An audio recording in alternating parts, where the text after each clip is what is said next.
Você sabe que eu sou uma pessoa calma. Esse é o meu estilo, meu temperamento. De modo geral, é difícil me tirar do sério, me fazer perder a paciência. Eu não sou uma pessoa impaciente, não. Só que, é claro, ninguém é 100% paciente. Tem certas situações que me tiram um pouco do sério. E tem uma que é engraçada, que para a maioria das pessoas é tranquila, para mim não é. Que sempre foi na minha época, especialmente de juventude, quando eu estudava, fazia faculdade aqui em Belo Horizonte, era esperar ônibus no ponto de ônibus. Parece engraçado, né? Mas eu parava no ponto de ônibus, eu ficando inquieto. Tinha hora que, se eu soubesse que o ônibus ia demorar um pouco, se eu chegava no ponto e o ônibus tinha acabado de passar, eu não ficava esperando, não dava conta. Eu preferia sair andando, e olha que Belo Horizonte a gente tinha que andar muito, tinha certas distâncias da minha casa até a faculdade, ou de onde eu fazia estágio, que era uma boa caminhada, mas muitas vezes eu preferia ir pensando na vida, caminhando e andando, do que ficar parado, plantado num ponto, esperando esse ônibus chegar. Cada um tem o seu ponto fraco nessa área, não é não? É interessante que cada vez mais a gente vai se acostumando com essa questão da impaciência, das coisas que vão tirando a gente um pouco do sério. A vida está muito mais rápida, muito mais corrida, e a paciência tem ficado cada vez mais curta. A gente acostumou a não mais esquentar coisas. Antes a gente esquentava coisa no forno, na panela. Hoje a gente esquenta no micro-ondas. E às vezes se tem que esquentar por mais tempo, já está demorando demais. Eu quero que fique pronto em 5 minutos, em 2 minutos, em 30 segundos. A internet, se ela agarra um pouco, a gente já fica sem paciência. Não é possível, essa internet está lenta hoje. E a gente pode ter 10 outros problemas, mas a internet lenta tira a paciência. Televisão, antes a gente tinha que marcar no relógio, olha, o programa vai passar tal hora, no canal tal, e a gente ficava esperando até passar aquele programa, naquele canal, naquela hora, para a gente sentar e assistir. Hoje, a gente abre e já quer assistir, olha, eu quero esse filme, esse programa agora, na hora que eu entrar, sentar, eu quero já assistir. E todas essas coisas, essa vida instantânea vai muitas vezes entrando em todos os poros da gente, em todas as áreas da vida da gente. E a gente passa a viver de uma forma pautada no imediatismo. A gente passa a acostumar com uma vida imediata. E isso é um terreno fértil para ansiedade e frustração na vida da gente. Sabe por quê? A vida não é assim. A vida não é instantânea. A vida, como a gente costuma brincar, é ao vivo. As coisas acontecem no tempo delas. E se você não reparou, muitos relatos bíblicos, quando a gente vai ler na Bíblia, aconteceu isso, e depois aconteceu aquilo outro com fulano. A gente pensa assim, Deus resolveu e respondeu a oração daquela pessoa, ela entrou no quarto, orou e Deus respondeu.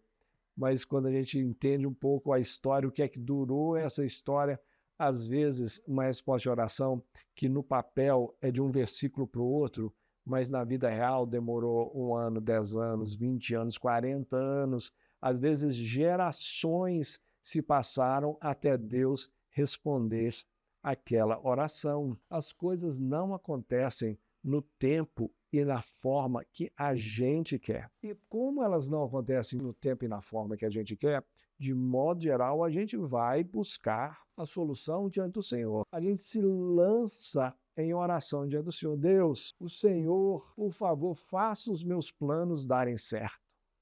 Faça com que tudo se encaixe na minha vida. Faça na velocidade que eu quero, na forma que eu quero, porque eu quero e a minha vida vai ficar boa se ela for executada da forma como eu planejei. Mas graças a Deus que Deus não é o Deus das nossas bênçãos. Deus não é o Deus da máquina de refrigerante, que você coloca uma moeda, aperta, seleciona o que você quer e a refrigerante cai lá embaixo na bolsinha para você buscar.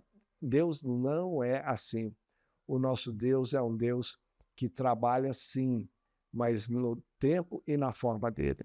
E o profeta Isaías, lá no capítulo 64, verso 4, ele fala uma coisa muito interessante. Ele diz assim: porque desde a antiguidade não se ouviu, nem com ouvidos se percebeu, nem com olhos se viu Deus além de ti, que trabalha para aquele que nele espera. Ela é muito interessante porque tem várias passagens da Bíblia que mostram esse Deus incansável em trabalhar para executar os seus planos. Ele faz a criação ali nos 6 primeiros dias e descansa no 7º dia, mas na verdade o próprio Jesus falou, olha, o meu Pai trabalha até agora. A questão é que Deus não trabalha até agora para nos satisfazer. Deus trabalha para executar os seus planos.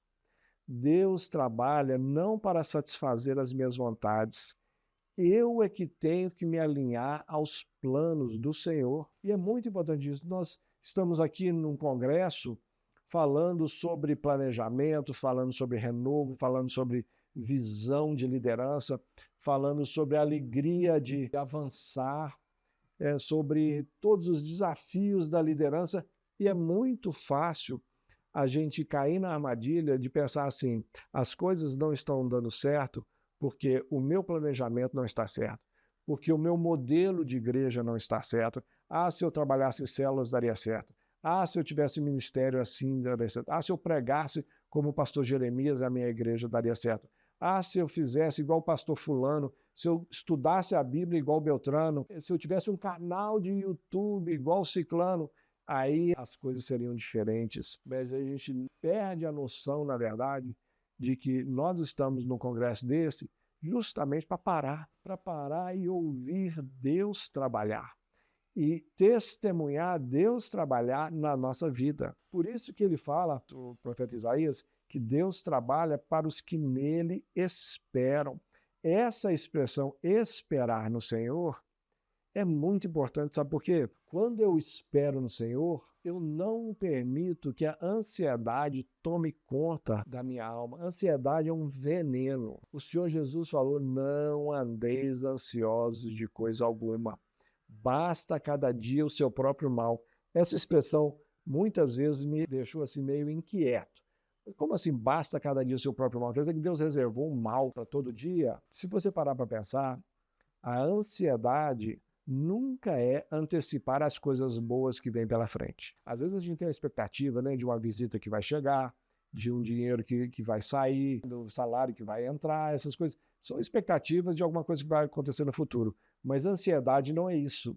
Ansiedade é quando eu fico preocupado porque alguma coisa ruim pode me acontecer. E nós não temos segurança nenhuma de que essa coisa ruim vai acontecer. Então a ansiedade faz a gente vivenciar aquilo que não existe. E se ela acontecer, eu vivenciei ela 2 vezes. Eu vivenciei ela antes de acontecer e depois que aconteceu. Então a ansiedade é um veneno que corrói a nossa alma. E o profeta, ele nos convida a esperar no Senhor. Porque enquanto nós esperamos no Senhor, ele trabalha a nosso favor. Enquanto nós esperamos no Senhor, ele vai conduzindo a nossa vida, conduzindo os nossos passos, porque esperar no Senhor não é sentar igual eu tinha dificuldade de ficar esperando um ônibus no ponto. Esperar no Senhor não é isso. Esperar no Senhor não é sentar e ficar esperando ele fazer alguma coisa. Esperar no Senhor é lançar o meu caminho aos pés do Senhor. É dar passo a passo na segurança de que cada passo ele vai colocar a luz suficiente para eu acertar esse passo, sem ficar preocupado com os quilômetros que vem à frente, passo por passo, dia a dia, basta a cada dia o seu próprio mal.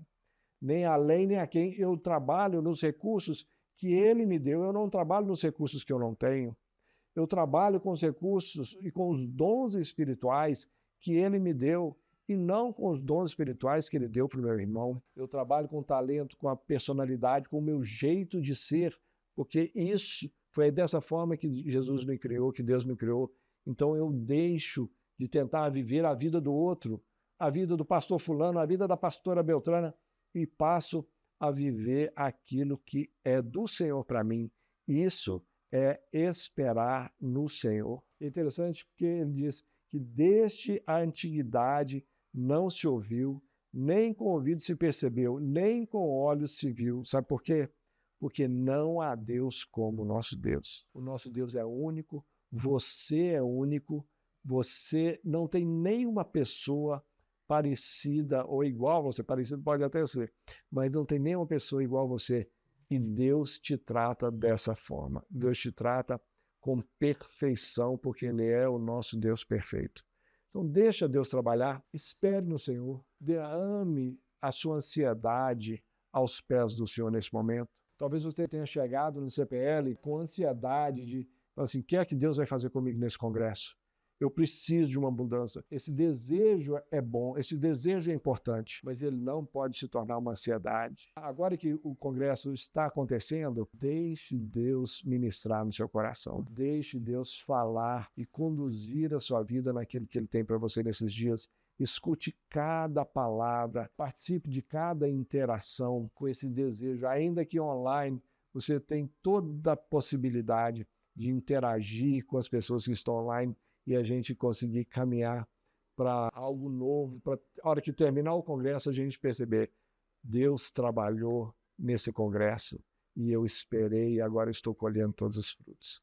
Que Jesus te abençoe e te faça experimentar coisas nesses dias que você talvez tinha até alguma expectativa, mas não sabia que Deus faria tanto. Vamos orar por isso? Deus, obrigado porque antes da gente se inscrever para o CPL, o Senhor já vinha preparando algo para a vida de cada um. O Senhor conhece as lutas de cada um, o Senhor conhece a ansiedade de cada um, o Senhor conhece a dificuldade que nós temos para esperar no Senhor, para relaxar nossa vida no Senhor e trabalhar no ritmo que o Senhor tem para nós, não no ritmo que as outras pessoas impõem. Muito obrigado, Deus. Pedimos que o Senhor continue ministrando no coração de cada um. E que, de uma forma especial, meu irmão, minha irmã, possa receber uma palavra ainda hoje que vai mostrar o sinal do teu favor, que vai mostrar que é pessoal. Deus não trabalhou para que o CPL acontecesse simplesmente. Deus trabalhou para que essa palavra pudesse chegar no coração do meu irmão, da minha irmã. É o que eu te peço em nome de Jesus. Amém. Jesus te abençoe mais uma vez e ricamente.